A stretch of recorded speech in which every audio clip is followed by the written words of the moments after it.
যদি শিরোপার দৌড়কে আগুন ধরা নদী বলা যায়, তবে ইতিহাদে তার স্রোত কেটেছে আর্লিং হালান্ডের বুটে। আর যদি বড় ম্যাচের অন্য কোনো আলাদা শব্দ রাখতে হয়, তবে সেটার নাম হতে পারে ম্যানচেস্টার সিটি বনাম আর্সেনাল। কারণ এখানে শুধু ফুটবল হয়নি, হয়েছে স্নায়ুর পরীক্ষা, সাহসের লড়াই আর মুহূর্তকে নিজের করে নেয়ার শিল্প। যেখানে শেষ পর্যন্ত যে দল মুহূর্তকে বশ মানাতে পেরেছে, তার নাম পেপ গার্দিওলার দল, তার নাম ম্যানচেস্টার সিটি।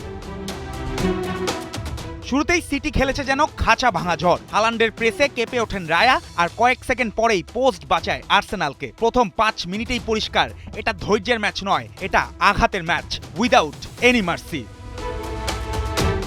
16 মিনিটেই আসে সেই আঘাত। সিটির ফরাসি সৈনিক ডান দিক থেকে বল পেয়ে একে একে 3 ডিফেন্ডারকে কাটিয়ে বক্সে ঢুকে দূরের কোণে বল জালে জড়ালেন।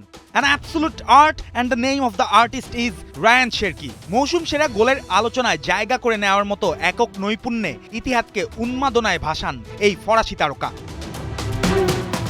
কিন্তু সিটির আনন্দের আয়ু ছিল ক্ষণস্থায়ী। গোলের 1 মিনিট না পেরোতেই দোন্নারুমার ভারী টাচ আর তড়িঘড়ি ক্লিয়ারেন্সে হাভার্টাজের গায়ে লেগে ফিরল জালে। যেখান থেকে সিটি লিখতে চেয়েছিল নিয়ন্ত্রণের গল্প, সেখানেই ঢুকে গেল অস্বস্তির দাগ। সমতায় ফিরেও ম্যাচ দখল করতে পারেনি আর্সেনাল। বলের ছন্দ, মাঠের গতি, আক্রমণের ঢেউ সব কিছুতেই সিটির চাপ ছিল একটু বেশি ধারালো। ডোকু, সিলভার, রদ্রি বারবার পথ খুলেছেন, আর আর্সেনাল থেকেছে অপেক্ষায় পাল্টা আঘাত ছুড়তে।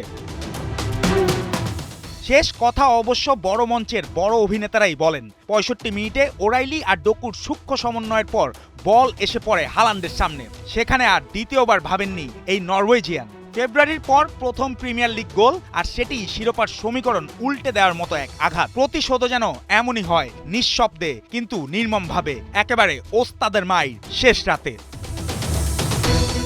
শেষ দিকে হাভার্টাজের হেড বার ঘেঁষে বাইরে, পোস্টে লেগে বেঁচে যাওয়া সিটি, বাকবিতণ্ডা, হলুদ কার্ড সব মিলিয়ে ম্যাচটা শেষ হয়েছে, কিন্তু উত্তাপটা নয়। 33 ম্যাচে আর্সেনালের 70, 32 ম্যাচে সিটির 67। অর্থাৎ বুধবার বার্নলিকে হারাতে পারলেই শীর্ষে উঠে যাবে গার্দিওলার দল। প্রিমিয়ার লিগের ট্রফি এখনো দূরে, কিন্তু ইতিহাদে শোনা গেছে পরিষ্কার এক বার্তা, মুকুট এখনো সিটির নাগালের ভেতরেই, আর সেই হাত ক্রমেই শক্ত হচ্ছে। জুবায়ের নূর, 71।